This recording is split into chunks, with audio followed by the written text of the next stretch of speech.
κάτω στις δάφνες, κάτω στις άσπρες πικροδάφνες, κάτω στο αγκαθερό βράχο και η θάλασσα στα πόδια μας γυάλινη. Georges Séferis, 1900-1971. Là-bas dans les lauriers, là-bas dans les blancs enléandres, là-bas au rocher hérissé et la mer à nos pieds vitrifiés. Souviens-toi de la tunique que tu voyais s'ouvrir et glisser sur le corps nu et tomber autour des chevilles, inanimée. Si ce sommeil tombait ainsi parmi les lauriers des morts. Pour parler de Georges Séferis, poète universel bien sûr, mais poète enraciné dans la culture et le monde grec, nous avons pensé qu'il fallait le retrouver auprès de ceux qui continuent à vivre à ses côtés, c'est-à-dire ceux qui continuent à vivre dans la proximité de son œuvre. Nous en avons réuni quelques-uns à Paris, dans un coin du 14e arrondissement, en essayant de retrouver l'atmosphère chaleureuse d'un café ou d'une taverne d'Athènes. C'est donc une célébration sans pompe que nous proposons, le point de vue de quelques amis assemblés pour dire simplement comment ils ont hérité d'une parole magique. Des Grecs surtout. Yannis Mavroïdakos, Yannis Stovas, la comédienne Dido Likoudis qui, née en Éthiopie et vivant à Paris, a une connaissance très particulière, très intérieure d'un pays qui ne la quitte pas. Elle lira quelques textes majeurs de Séferis. 2 traducteurs, poètes, eux aussi, seront avec nous, Gilles Ortlieb et Michel Volkovitch. Nous entendrons bien sûr la voix de Georges Séferis, grâce aux archives de l'INA, Georges Séferis, qui s'exprimait parfaitement en français.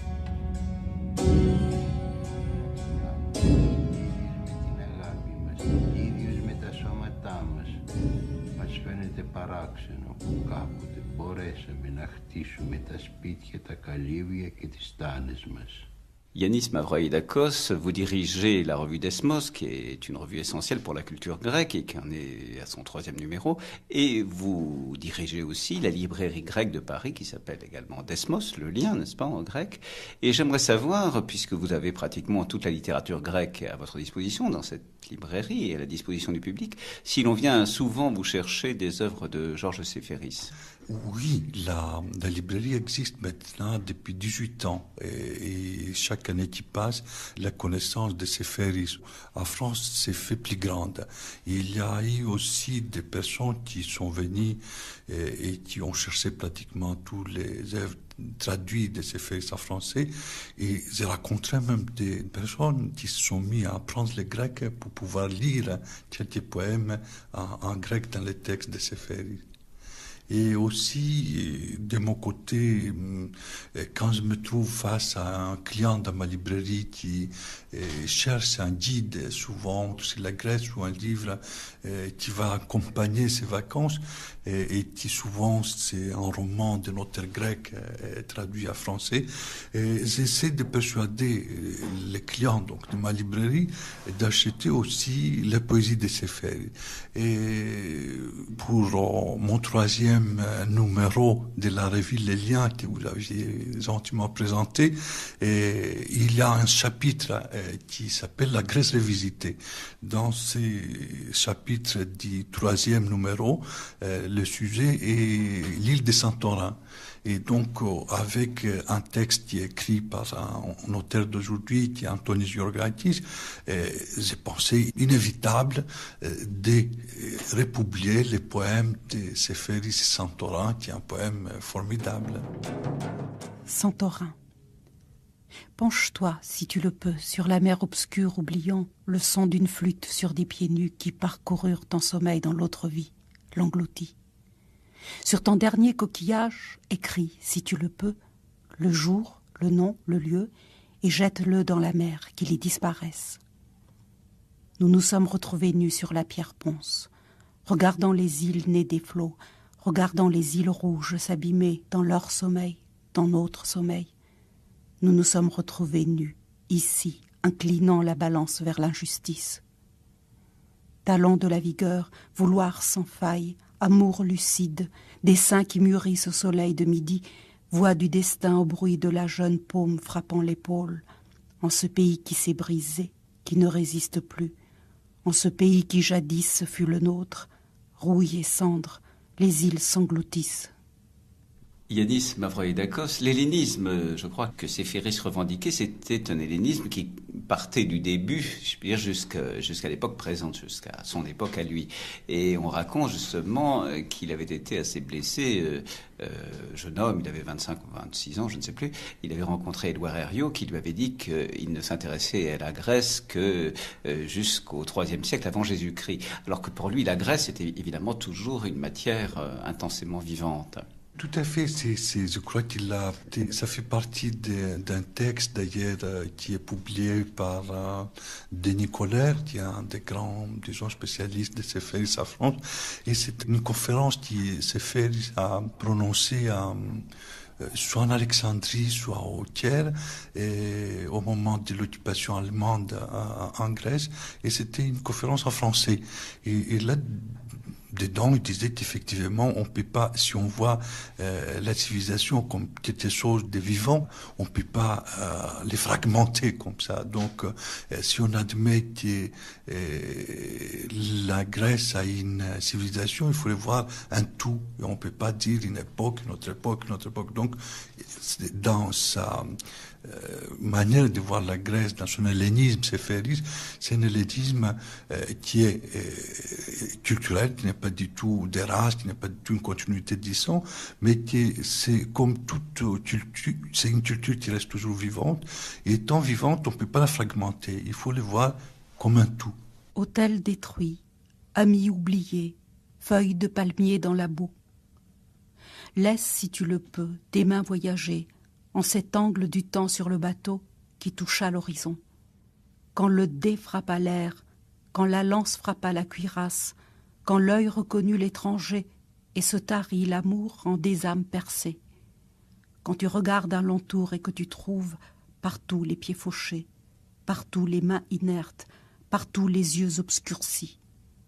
Quand il ne reste plus rien à choisir, pas même la mort que tu désirais tienne, en écoutant quelques grands cris, le cri même du loup, ton dû. Laisse tes mains voyager si tu le peux, détache-toi du temps trompeur et sombre, comme sombre celui qui porte les grandes pierres. La traduction grecque, au fond, elle est extrêmement longue. Si vous comparez, si vous prenez la distance qu'il y a entre la chanson de Roland et Paul Claudel, disons, quelqu'un de moderne, et vous tâchez de voir combien de fois ça fait, ça entre dans le volume de la traduction grecque, vous verrez qu'il est énorme. Alors le grand danger est que ce soit tous ces intérêts, tragédie, épos, n'est-ce pas, poésie épique, etc., ne soient pas tout à fait scolaires et littéraires, archéologiques. Or, la question est de savoir ce qui est vivant au point de vue sentiment vrai en vous-même, n'est-ce pas? Ce qui vit, ce qui vous donne quelque chose de vrai, qui ajoute quelque chose de vrai à votre conception. Or, par exemple, Homère a été maintenu dans ma vie.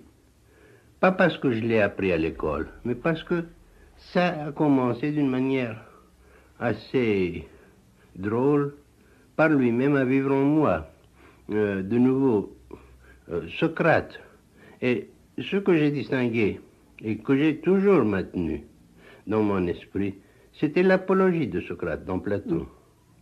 Je sais pas, et ça m'a donné une idée de justice, cela aussi. Et peut-être parce que j'ai vécu dans la période de la justice que j'avais besoin de cela. Dans la période de l'injustice. De l'injustice. Exactement. À l'époque où Séphéris commence, aux années 30, à être importante, sa poésie à être importante, il y a un autre Séphéris qui s'arrête et qui meurt, d'ailleurs, qui est Cavafy. Et dans Cavafy, un poème extraordinaire qui est très connu, c'est le poème Ithaque, où il dit, il nous pousse à voyager un peu comme Ulysse et pour apprendre 1000 choses à travers les 1000 ports qu'on va visiter. Donc la mer, c'est Cavafy, à travers ses poèmes Ithaque, c'est un appel à l'aventure, à la connaissance.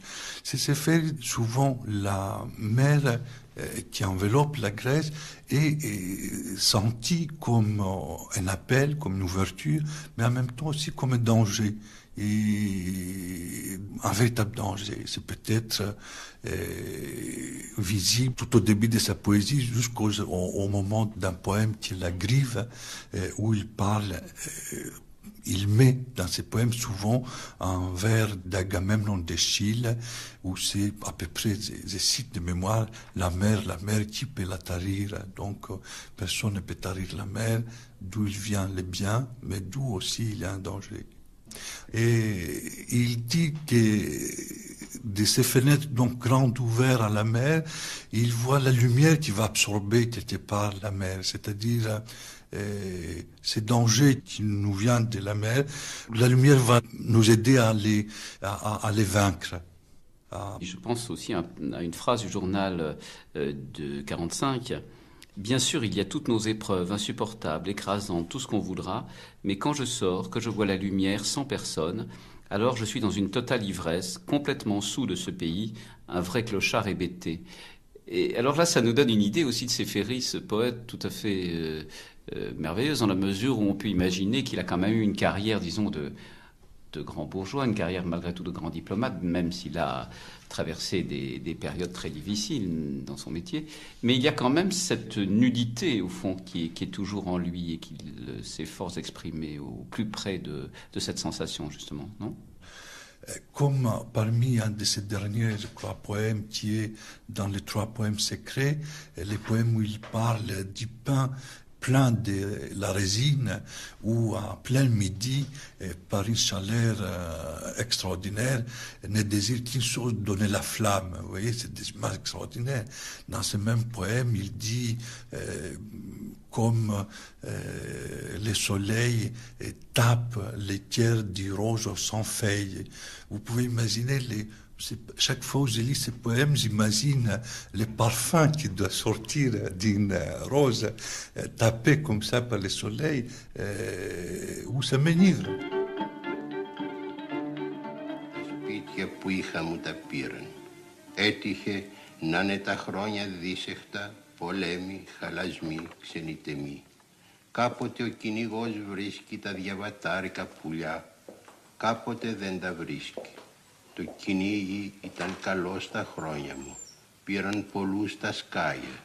Οι άλλοι γυρίζουν. La maison près de la mer. Les maisons que j'avais, on me les a prises. Il se trouva que les années furent néfastes. Guerre, ravages, exil. Parfois le chasseur atteint les oiseaux de passage, parfois il ne les atteint pas. La chasse fut bonne en ce temps-là. Beaucoup furent touchés par les plombs, les autres errent sans répit ou deviennent fous dans les abris. Ne me parle pas du rossignol, ni de l'alouette, ni du petit hoche-queue traçant des chiffres dans la lumière avec sa queue. Je ne sais pas grand-chose des maisons, je sais qu'elles ont leur caractère, voilà tout. Neuves au début, comme les petits enfants qui jouent dans les jardins avec les franges du soleil, elles brodent des persiennes de couleur et des portes étincelantes sur le jour. Quand l'architecte a fini, elles s'altèrent, elles se rident ou sourient, ou encore s'irritent de ceux qui sont restés, de ceux qui sont partis, et de ceux qui reviendraient s'ils le pouvaient, ou qui ont disparu, maintenant que le monde est devenu immense hôtellerie. Séféris, votre voyage a commencé à vous porter loin, même avant que vous ne fussiez ambassadeur. Avant que je ne fusse ambassadeur, vous entendez pendant mon enfance? Oui. Oui, évidemment, puisque nous avons quitté Smyrne, n'est-ce pas, et la vie que nous avions là, que nous avons été déracinés. Nous sommes venus à Athènes en 1914. Maintenant, qu'est-ce que vous voulez exactement que je raconte? J'ai quitté Smyrne, l'Asie mineure, très jeune. Et puis, j'ai quitté la Grèce pour aller étudier à Paris quand j'avais 18 ans. Et vous êtes resté à Paris? Je suis resté à Paris pendant 6 ans pour mes études. C'était des études de droit. Il y avait une tradition de droit dans la famille. Mon père était professeur de droit international. Et cela m'a mené, assez inopinément, je pense, à entrer au ministère des Affaires étrangères, étant donné que je ne voulais pas devenir avocat. Je ne le regrette pas parce que la poésie ne nourrit pas son homme et il faut tout de même faire quelque chose d'autre que la poésie. Il faut laisser le travail poétique se développer d'une certaine manière qui lui est propre. Oui, j'ai voyagé beaucoup. J'ai commencé par servir à Londres. Et puis j'ai fini, c'est assez curieux. J'ai eu une carrière assez monotone. À Londres, de nouveau. C'était mon dernier poste et mon premier poste, Londres. Et vous aimez Londres? Oui, assez. Il y a quelque chose qui manque de forme, si vous voulez, mais qui est suggestif au point de vue, d'une manière musicale, je pourrais dire. Que veulent donc ceux qui se croient à Athènes ou au Pirée? L'un vient de Salamine et demande à l'autre s'il ne viendrait pas de la place Monia. Non, je viens de la place Sindarma, répond-il satisfait. J'ai rencontré Yannis et il m'a payé une glace. Pendant ce temps, la Grèce voyage et nous n'en savons rien. Nous ne savons pas que tous nous sommes marins sans emploi et nous ne savons pas combien le port est amer quand tous les bateaux sont partis. Où que me porte mon voyage, la Grèce me blesse.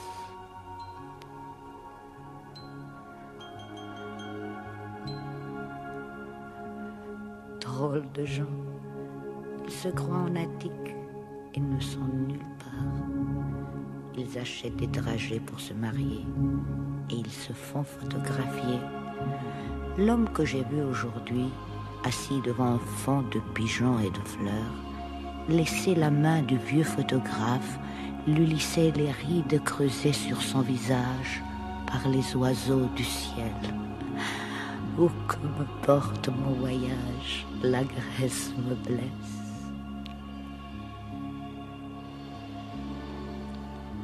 Pendant ce temps, la Grèce voyage toujours. Et si la mer Égée se fleurit de cadavres, ce sont les corps de ceux qui voulurent attraper à la nage le grand navire. Où que me porte mon voyage, la Grèce me blesse. Le Pirée s'obscurcit. Les bateaux sifflent. Ils sifflent sans arrêt. Mais sur le quai, nul cabestan ne bouge. Nulle chaîne mouillée n'a scintillé dans l'ultime éclat du soleil qui décline. Oh, que me porte mon voyage, la Grèce me blesse. Rideau de montagne, archipel, granit dénudé. Le bateau qui s'avance s'appelle Agonie. Mélina Mercouri en récital à Paris.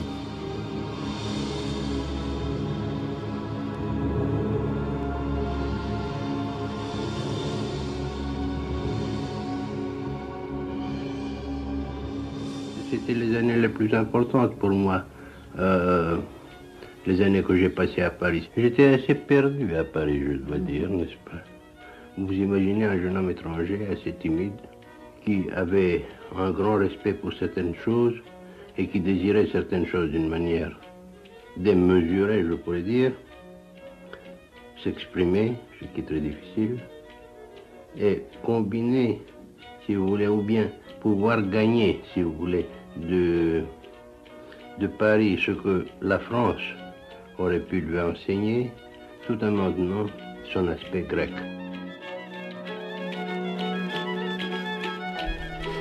Yannis Stavas, vous êtes un fervent lecteur de Georges Séféris, mais vous êtes surtout un jeune diplomate comme le fut Georges Séféris, et c'est pourquoi vous vous êtes penché sur la carrière diplomatique de Séféris.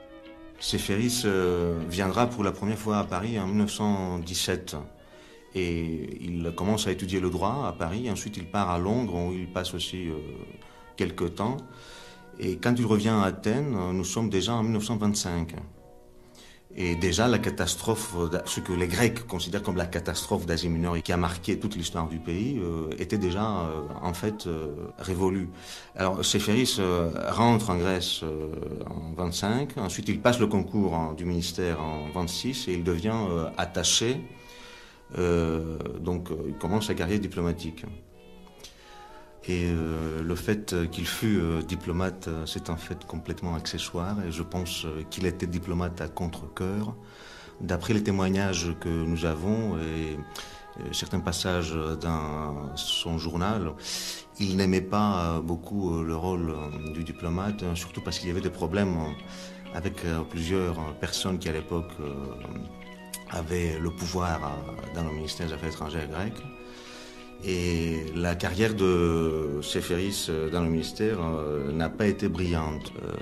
On peut peut-être commencer par rappeler que l'immense majorité des avancements de Séféris se faisait par ancienneté, non pas par mérite. Et que si vers la fin de sa carrière, il a eu 2 postes d'ambassadeur, le premier à Beyrouth en 1953 et le deuxième à Londres, ça c'est peut-être dû aux influences politiques du mari de sa sœur, Constantin Tsatsos, qui deviendra par la suite président de la République grecque et qui était devenu ministre de Karamanlis à l'époque et qui a joué un rôle pour sa nomination à Londres. Il est envoyé en 1930 ou en 1931 et il reste à Londres 3 ans, ensuite il rentre à Athènes et il repart à Korçë, Koritsa, qui est une ville de l'Albanie du Sud, où il est le directeur du consulat grec, sans avoir le titre du consul général.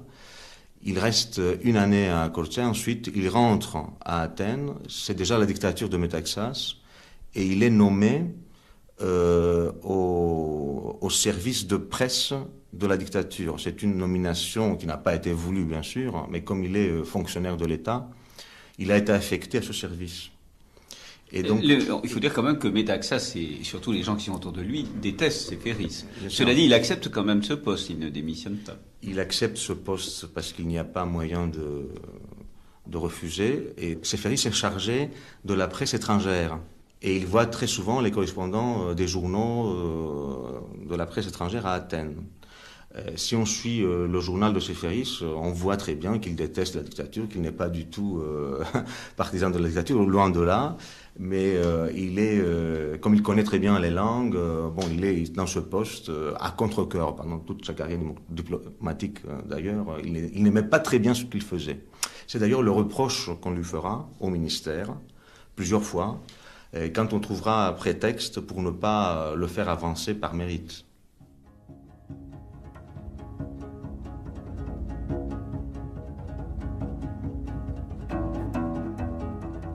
D'abord, traumatisme Asie mineure, ensuite vénizelisme. L'immense majorité des réfugiés sont vénizelistes, son père aussi. Le clivage politique majeur, la division politique majeure dans la Grèce au début du siècle, c'était entre les partisans du roi, les royalistes, et les partisans du premier ministre de l'époque, Venizelos. Et alors, ce clivage-là a défini et a marqué l'histoire de la Grèce moderne, parce qu'il y avait 2 camps opposés pendant tout l'entre-deux-guerres, entre Venizelis d'un côté, qui étaient des libéraux, en quelque sorte progressistes, et le royaliste de l'autre côté, qui était plutôt conservateur, populiste. Séféris est un vénizéliste invétéré, au moment où, dans tout le ministère grec des Affaires étrangères, les gens qui dirigent ce ministère sont des gens de droite très conservateurs, parfois fascisants.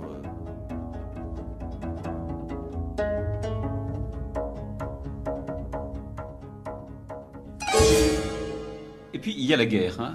C'est une chose évidemment très importante que Séféris, avec une lucidité tout à fait exceptionnelle, voit très bien vers quelle catastrophe on se dirige. On le voit ça dans le journal. Mais donc là, c'est une période aussi extrêmement cruciale et cruelle pour lui.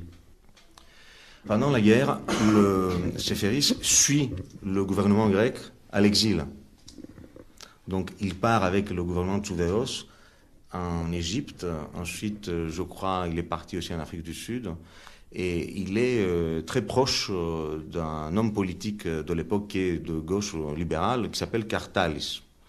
Et son affinité politique avec Kartalis va la payer très cher par la suite, parce qu'au moment de la libération, c'est l'extrême droite, appelons ça comme ça, qui va diriger le pays. Et alors, en 1947, par exemple, 48, Seferis, à l'âge de 48 ans, il est seulement secrétaire d'ambassade, alors que les gens de sa promotion sont déjà conseillers, au moins conseillers. Mais justement, il s'intéresse quand même de très près à la politique et surtout, évidemment, à cette période, alors après la guerre mondiale, quand il y a évidemment la guerre civile en Grèce. Et pour lui, là, c'est, comme je suppose pour la plupart des Grecs, mais c'est un drame majeur et peut-être le drame le plus fort qu'il ait vécu. Il y a un poème de Seferis, un prémonitoire, dans lequel il parle de la guerre civile qui va arriver quelques années plus tard. C'est un poème qui s'appelle « Le dernier arrêt ». Il est écrit au moment où le gouvernement grec quitte l'Italie pour venir à Athènes au moment de la libération, au mois d'octobre. Il est écrit dans un petit village italien qui s'appelle Cava dei Tirreni. Et dans la dernière partie du poème, c'est comme il annonce de façon prémonitoire la guerre civile qui suivra avec les morts. C'est le poème dans lequel il dit une forêt d'amis assassinés. Oui, c'est un poème qui... En fait, c'est la guerre civile qui va arriver. Donc, je pense que Seferis a vécu la guerre civile et son traumatisme avant même qu'il n'arrive dans la réalité. En 57, je crois, Seferis est nommé ambassadeur à Londres.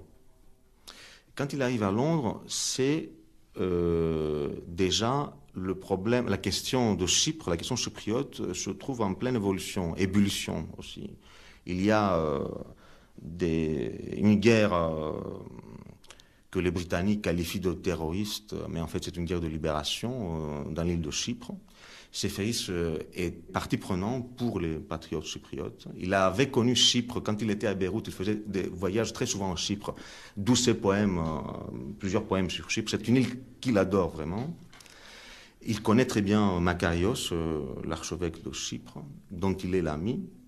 Et quand il part à Londres, on dit qu'il a été envoyé à ce poste par le ministre de l'époque, le ministre des Affaires étrangères de l'époque, Averrof, pour faire plaisir à Makarios, à l'archevêque de Chypre à l'époque.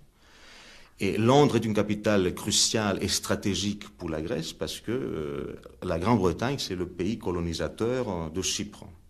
Donc quand on envoie quelqu'un, un ambassadeur grec, à Londres en 1957, en pleine guerre à Chypre, cela signifie quelque chose, que cet ambassadeur a du poids. Alors, Seferis passera 2 ans à négocier l'affaire chypriote à Londres. Il voit très souvent Karamanlis et Averrof, mais il prend ses distances quand la Grèce va signer les accords de Zurich et qui donnent l'indépendance à l'île de Chypre et que Chypre devient un pays indépendant.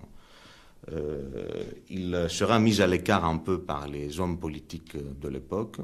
Il veut être rapatrié à Athènes. Il fait plusieurs demandes pour qu'il soit rapatrié à Athènes parce qu'il n'a pas envie de participer à ce jeu de compromis et de compromission qui est très peu clair. Il parle dans une partie de son journal qui n'a pas encore été publié mais qui va être publié prochainement par Alexandros Xydis. Il parle avec beaucoup de détails sur le problème chypriote et comment il a vécu ce problème chypriote dans son poste de Londres. Et vous voyez que c'est vraiment quelqu'un qui est désespéré par l'évolution, par le cours des choses, par le cours de l'histoire de Chypre.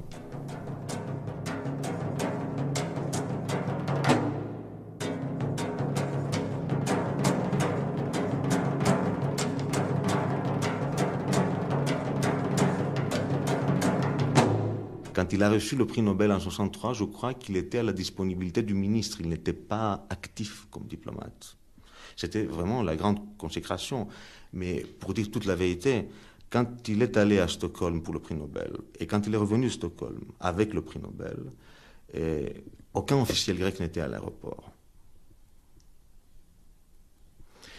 Et un autre détail, il aura le droit, après 1964, de porter le titre d'ambassadeur de Grèce. C'est un titre honorifique. Quand on part à la retraite, on est ambassadeur de Grèce comme un titre honorifique.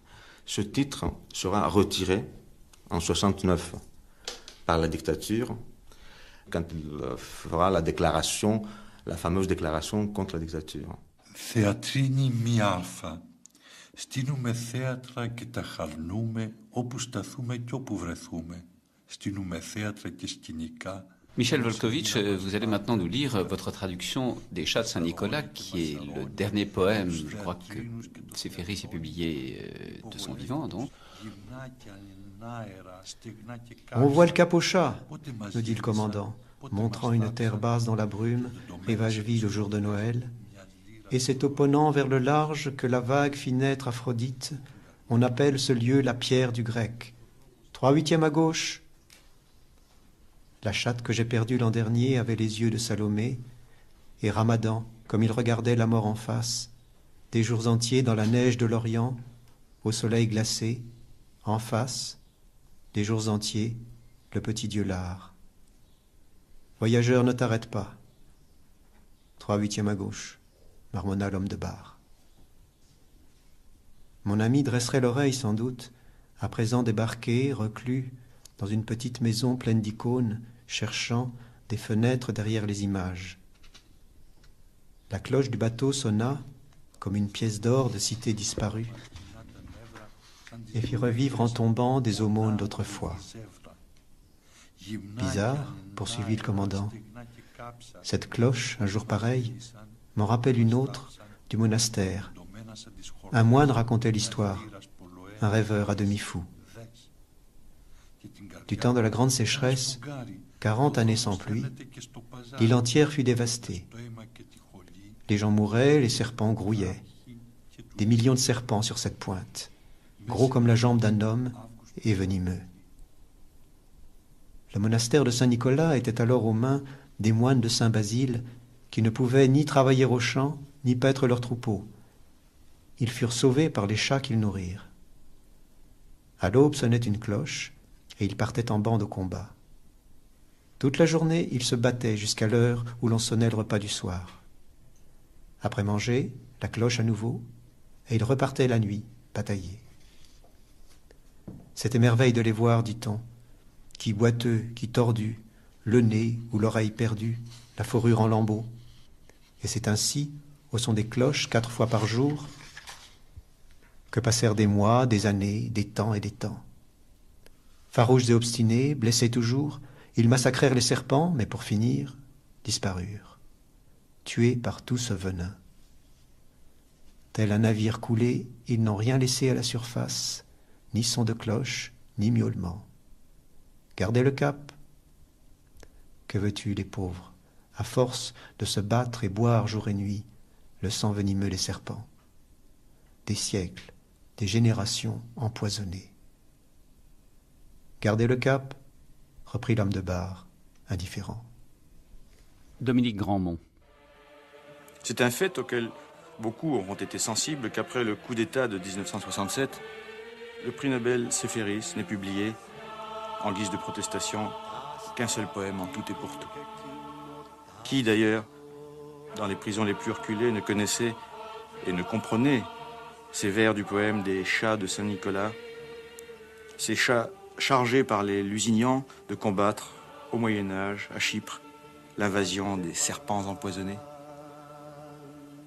Des jours entiers dans la neige de l'Orient, au soleil glacé. Séféris, la dernière publication du vivant de Séféris sont les 3 poèmes secrets en 1966, donc une année avant l'arrivée des colonels, avant le coup d'État. Alors, 67, 68, jusqu'au mois de mars 69, Séféris vit cloîtré dans sa maison. Tout le monde sait qu'il est contre la dictature, parce qu'il a des contacts avec le mari de sa femme, Constantin Tsatsos, qui est un homme politique libéral, converti ensuite en karamanliste, collaborateur de Karamanlis. Tout le monde sait qu'il est contre les colonels. Au mois de mars 69, je crois, il fera sa déclaration, sa fameuse déclaration, qui est un texte admirable, dans lequel il exprime son opinion politique de façon très claire contre les colonels. C'est une prise de position, je crois, directe. Donc un poète comme Séféris et de sa génération, ce n'est pas un combattant qui mettra des bombes à la place de la Constitution à Athènes. Et c'est quelqu'un qui fera une déclaration largement suffisante pour montrer ce qu'il pensait de la dictature. Et les obsèques de Séféris vont se transformer en une immense manifestation contre la dictature. Je crois il y avait des centaines de milliers d'Athéniens à l'occasion de sa mort.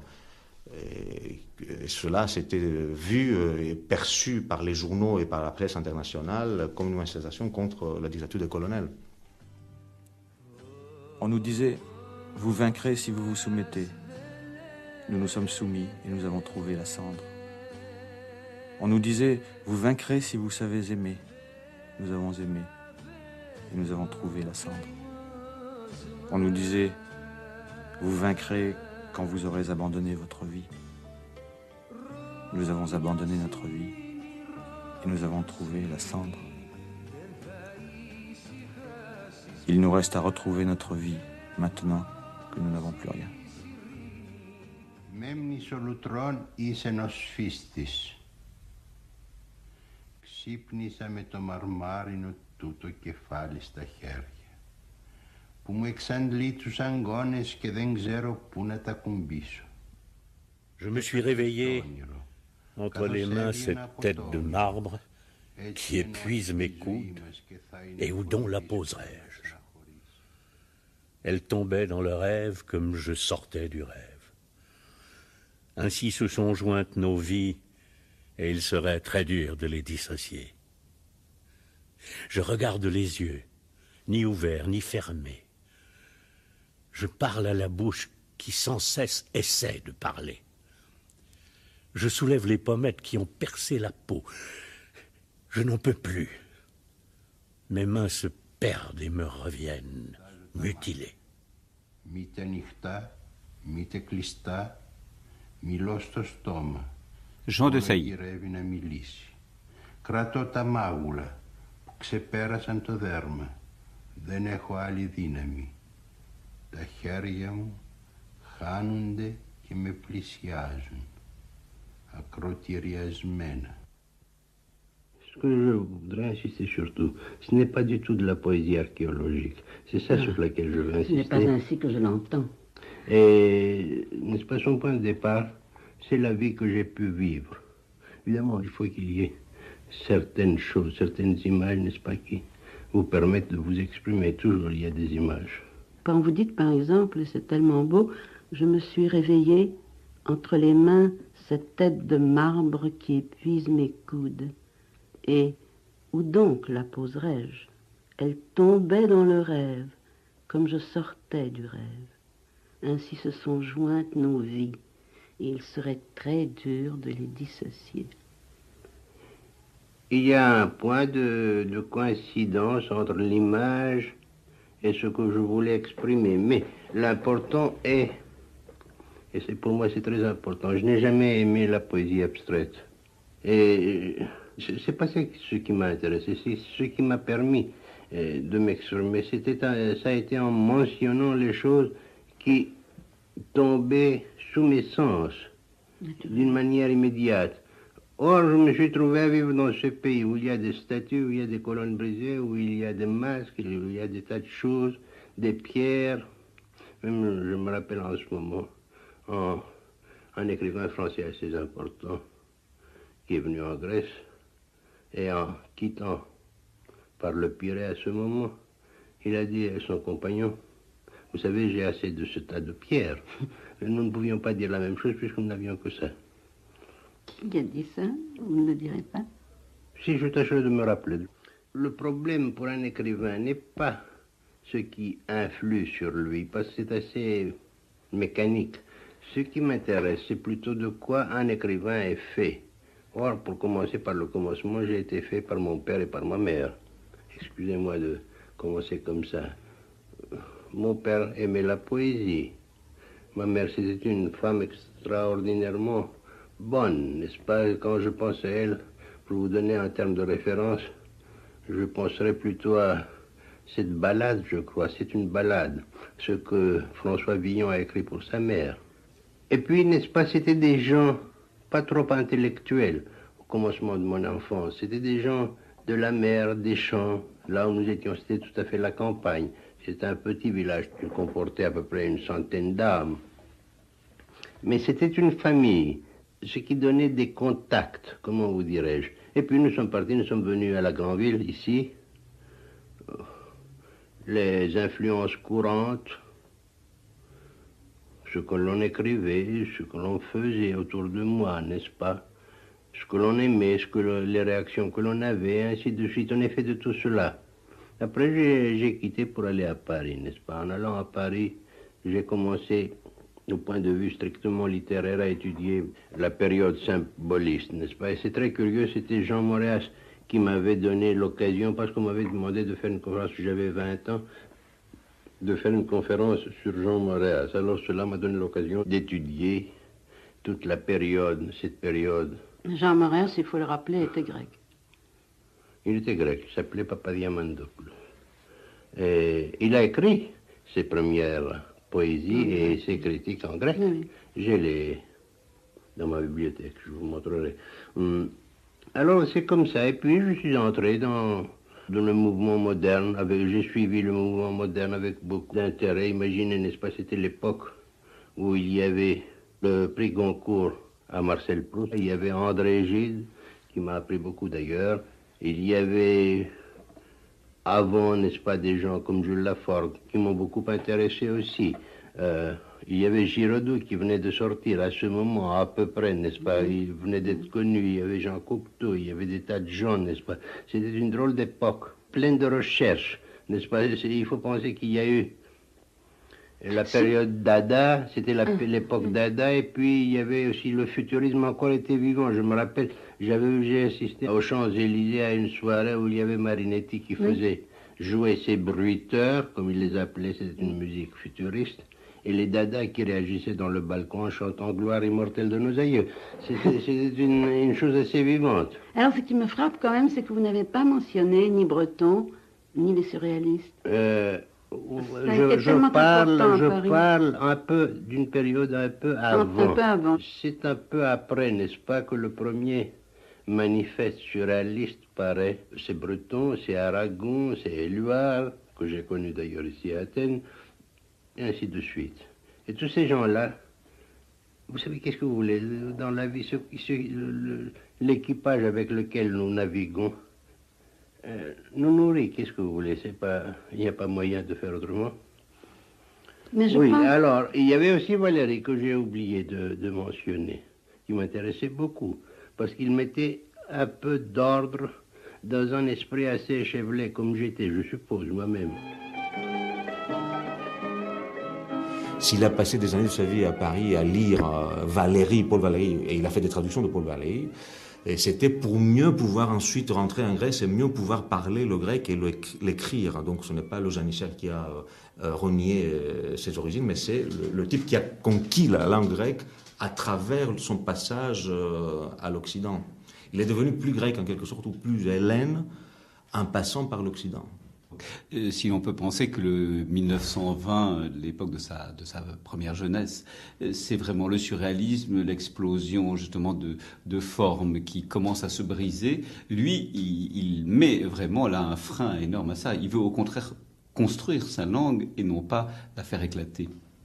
Séféris, qui vit à Paris dans les années 20, ne participe pas comme Embirikos à la même époque au mouvement surréaliste, Éluard et tous les écrivains et poètes français de l'époque, peut-être parce qu'il a le souci de la construction et non de l'éclatement de sa langue en fait.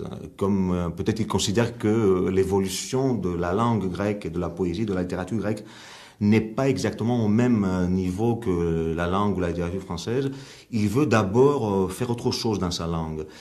Par exemple, quand il écrit un grand poème, enfin il y a plusieurs poèmes, un recueil de poèmes, disons ça, appelons ça comme ça, qui s'appelle Mythistórima, donc ça s'est traduit en français légendaire, il fonde quelque chose qu'on pourrait appeler la poésie grecque moderne, qui n'est pas une poésie surréaliste. Il y a des poètes surréalistes en Grèce. Il y a, par exemple, Élitis aussi a passé par une espèce de surréalisme, parce que lui aussi il était à Paris à cette époque-là, ou Embirikos.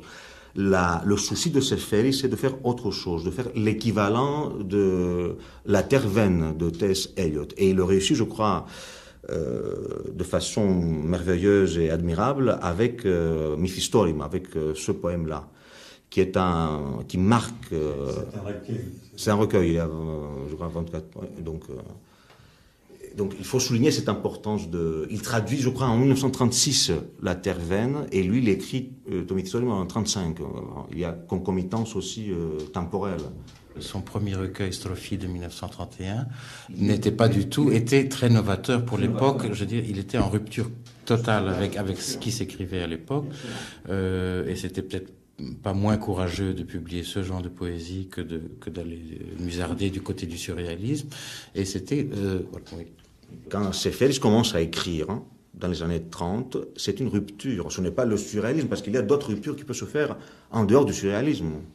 Ο βασιλιάς της Ασσίνης, ασύνηντε Ηλιάδα. Κοιτάξαμε όλο το πρωί γύρω-γύρω το κάστρο, αρχίζοντας από το μέρος του ίσκιου, εκεί που η θάλασσα πράσινη και χωρίς ένα λαμπί, το στήθος σκοτωμένο παγωνιού μας δέχτηκε όπως ο καιρός, χωρίς κανένα χάσμα. Le roi d'Aziné, un vide sous le masque, qui ne nous quitte plus, derrière un nom, et Aziné, et ses enfants, statues, et ses désirs en vol d'oiseau élevant dans les béances de ses pensées, et ses navires mouillés dans un port disparu. Un vide sous le masque. Derrière les vastes yeux, les lèvres incurvées, les boucles incisées sur le couvercle d'or de notre vie, un point obscur cheminant comme un poisson dans la paix du large et de l'aube, et tu le vois, un vide qui ne nous quitte plus. Et l'oiseau qui s'est envolé l'autre hiver, l'aile brisée, asile de la vie, et la jeune femme qui s'en alla jouer avec les canines de l'été, et l'âme qui cherche en piaillant le monde souterrain, et ce pays comme une grande feuille de platane qu'emporte le torrent du soleil avec les monuments anciens et la tristesse du présent. Le poète s'attarde à regarder les pierres et s'interroge, existe-t-il, parmi ces lignes déchiquetées, ces crêtes, ces pics, ces courbes et ces creux, existe-t-il, en ce lieu où se croisent les routes de la pluie, du vent et de l'usure, existe-t-il le mouvement du visage, la silhouette de la tendresse, de ceux qui ont diminué si étrangement dans notre vie, de ceux qui sont restés, ombres de vagues, pensées dans l'infini du large?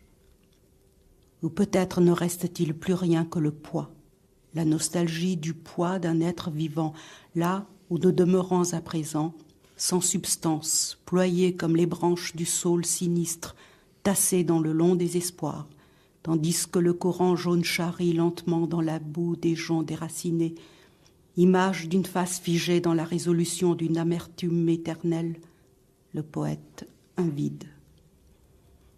Le soleil porteur de boucliers montait en guerroyant, et du fond de la grotte, une chauve-souris effrayée se heurta à la lumière comme la flèche au bouclier. Et Aziné, était-ce alors ce roi d'Aziné que sur l'acropole nous avons recherché avec une telle minutie, en effleurant de nos doigts, parfois, les pierres que lui-même put toucher? Gilles Ortlieb, vous êtes écrivain, poète, mais vous êtes aussi traducteur du grec. Vous avez traduit des poèmes de Cavafy et vous avez également traduit le seul roman qu'ait écrit Georges Séféris, qui s'appelle 6 nuits sur l'Acropole et qu'on trouve d'ailleurs en livre de poche dans votre traduction.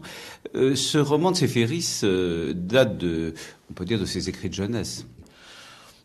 J'ai retrouvé des notes dans son journal où il en parle. Il s'explique lui-même, daté de Beyrouth le 15 août 1954, commencé en 1926, poursuivi les années suivantes, abandonné vers 1930, parlant des 6 nuits sur l'Acropole. Deuxième écriture, Beyrouth, du 9 janvier au 15 août 1954. Le récit se fonde sur les années 25-27. Certains faits sont empruntés à une date ultérieure, mais rien qui soit postérieur à 1930. Les dates, les jours de la semaine et les lunes sont de 1928. La psychologie est celle des années 25-28. Cela posé, le roman pourrait être aussi bien jeté à la corbeille que devenir facilement, si j'avais le temps, un roman de 5 tomes. Donc ça décrit un peu le statut ambigu qu'il avait pour Séféris lui-même. C'est pas non plus tout à fait son seul roman. Il y a deux tentatives. On lui connaît 2 tentatives. Un roman qu'il avait écrit dans les années 20, avant Les Signes sur l'Acropole, qu'il avait commencé à Londres, et les éléments d'un roman qui se passerait à Chypre, dont le titre Varnavas Karlostéphanos, mais dont il ne reste vraiment que des fragments qui ne sont pas traduits. Donc on peut penser que l'écriture romanesque l'a préoccupé un peu. En même temps, dans le cas des Signes sur l'Acropole, roman est peut-être un peu abusif, c'est plutôt un récit ou une sottille à la façon de Gide ou un divertissement littéraire. C'est un livre un peu étrange, hors catégorie, je dirais. On peut y voir un roman à clé, certains personnages qui recouvrent des figures historiques de l'époque. Une bande, ils sont 6 ou 7. Signes sur l'Acropole, c'est une façon pour ces jeunes gens en quête de cohésion, pour reprendre l'expression qu'il y a dans le roman, se donnent rendez-vous à la pleine lune. À l'époque, on pouvait encore visiter l'Acropole à la pleine lune. Et c'est ces interactions sexuelles, sentimentales, littéraires, poétiques, entre ces 5-6 personnages qui donnent la matière du roman. Gilles Ortlieb, vous avez traduit des poèmes de Kavafis, vous avez traduit donc ce roman de Séféris, et entre ces 2 figures majeures de la poésie grecque, on sait par ailleurs que Séféris a écrit sur Kavafis, est-ce que vous voyez des rapports importants ou pas de rapport du tout? Il y a un premier écart chronologique, c'est-à-dire que Séféris accède à la maturité à peu d'années près, à l'époque de la mort de Kavafis. Donc c'est plutôt Séféris qui se retourne vers Kavafis qu'évidemment l'inverse. Et on peut leur voir un souci commun et très présent de la grécité du côté de Kavafis, dans le souci qu'il avait de la langue, de puiser à toutes les langues, à tous les niveaux de langue depuis l'époque hellénistique jusqu'à Alexandrie du début du siècle. Et du côté de Séféris, c'est plutôt une façon de prendre position. Et ça, on peut dire que c'est l'un des premiers à avoir tenté quelque chose de cette nature en Grèce, c'est-à-dire de se situer lui-même par rapport à une tradition grecque et de se trouver ce qu'il appelait des phares, qui peuvent être, chez les poètes étrangers, ceux dont on a parlé, Dante, Makrianis, Gréco, Valéry, et certains autres, et du côté grec, les 3 grandes figures qui, comme il disait lui-même, les 3 grands poètes qui n'étaient pas grecs, qui ne savaient pas le grec, ce qui est une façon un peu abusive de parler, mais il veut parler de Kalvos, de Solomos et de Kavafis, qui étaient chacun des poètes bilingues, et chez qui la langue a été une conquête.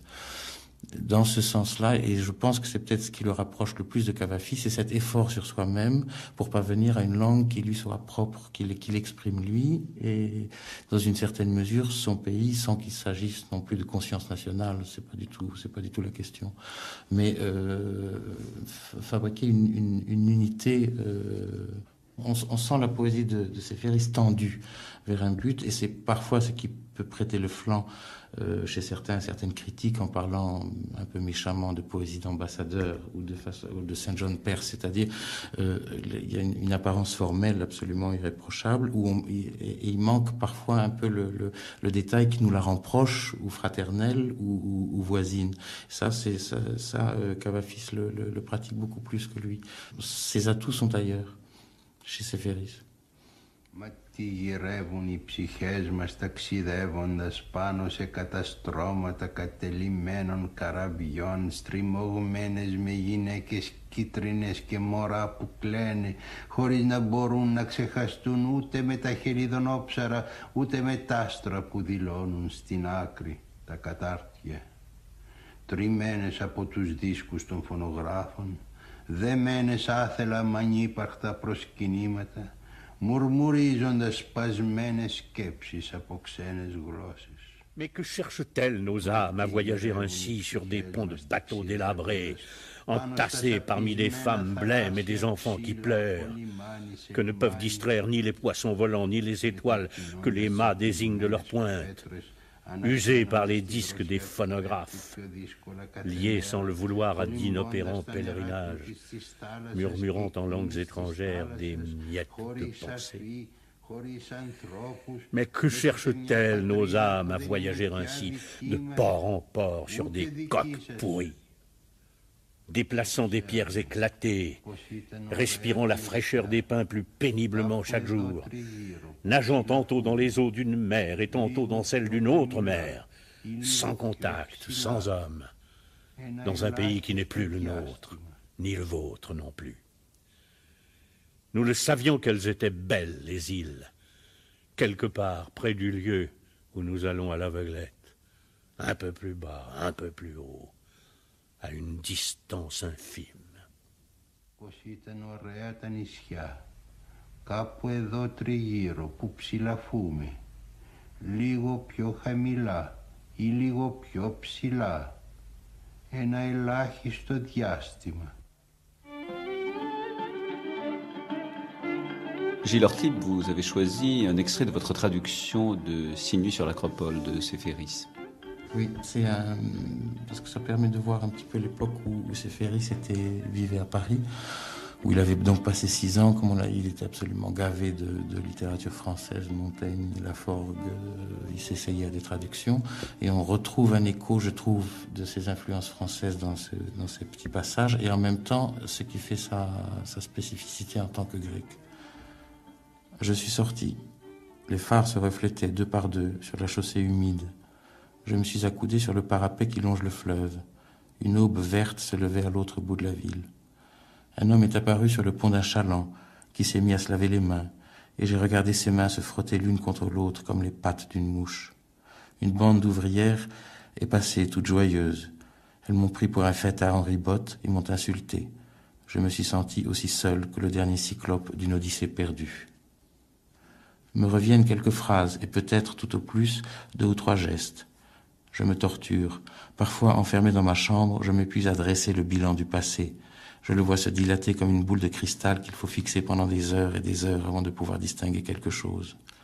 Tout entier livré à une folle douleur demeurée là-bas, dans cette ville lointaine, comme un amputé que sa jambe manquante fait souffrir. Une graine qui revient dans son pays, c'est pour y germer. Un grec qui revient dans son pays, c'est pour y blasphémer. Grèce, je t'ai tenu tout contre moi, mais tu me fais rager.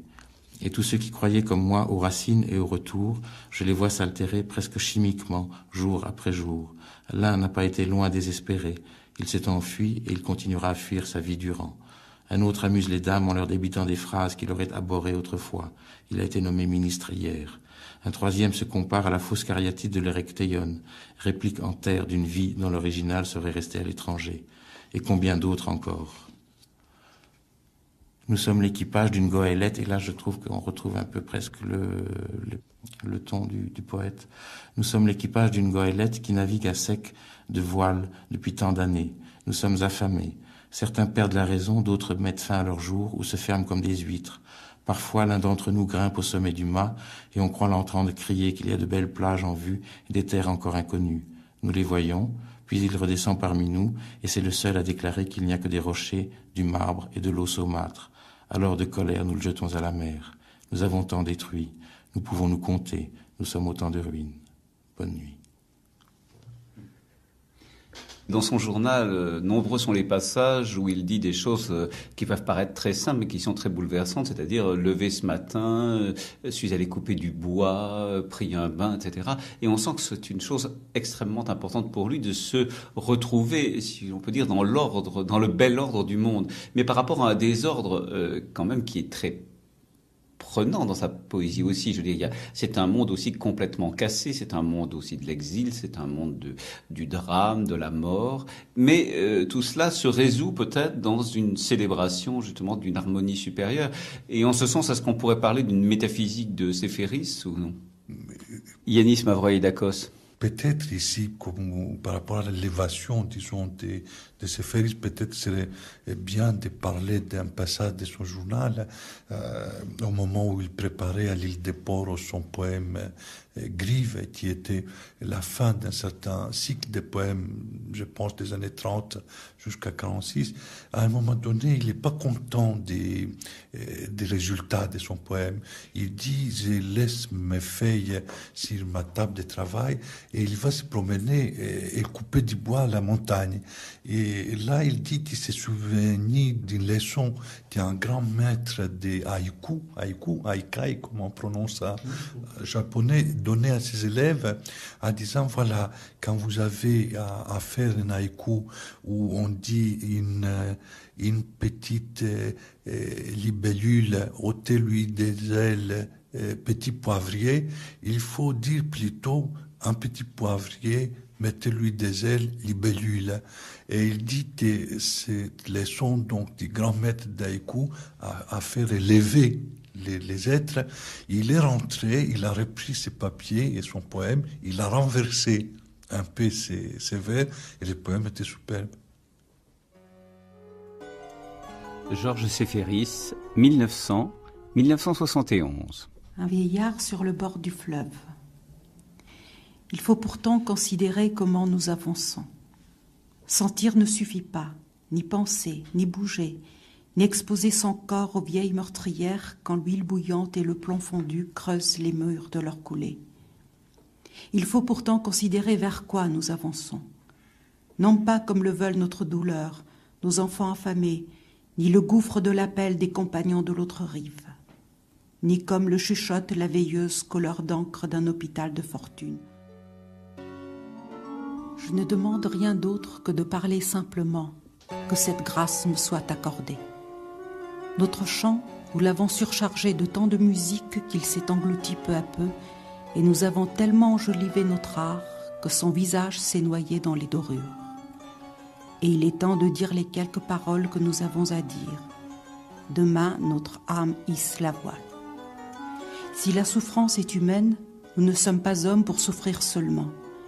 Et c'est pourquoi ces derniers jours, je pense tellement au grand fleuve, à cette signification qui avance parmi les plantes et les herbes, les animaux qui paissent et qui se désaltèrent, les hommes qui sèment et qui moissonnent parmi les grands tombeaux et les petites maisons des morts. Ce courant qui suit sa route et n'est pas tellement différent du sang des hommes, ni des yeux des hommes lorsqu'ils regardent au loin sans éprouver de crainte dans le fond de leur cœur, sans cette angoisse journalière pour les petites choses, ni même pour les grandes, quand ils regardent au loin, comme le marcheur, dont la coutume est de se guider sur les étoiles, et non comme nous, l'autre jour, qui regardions derrière la grille le jardin clos de la maison arabe endormie, le frais petit jardin changé de forme, grandir et s'amenuiser, changeant nous aussi, tandis que nous regardions la forme de notre désir et celle de notre cœur en plein midi, nous, pattes patientes d'un univers qui nous repousse et nous façonne, prisonniers des filets chatoyants d'une vie qui fut juste et qui devint cendre et s'engloutit dans les sables, ne laissant plus derrière elle que l'indéfinissable, le vertigineux balancement d'un très haut palmier. Le Caire, 20 juin 1942.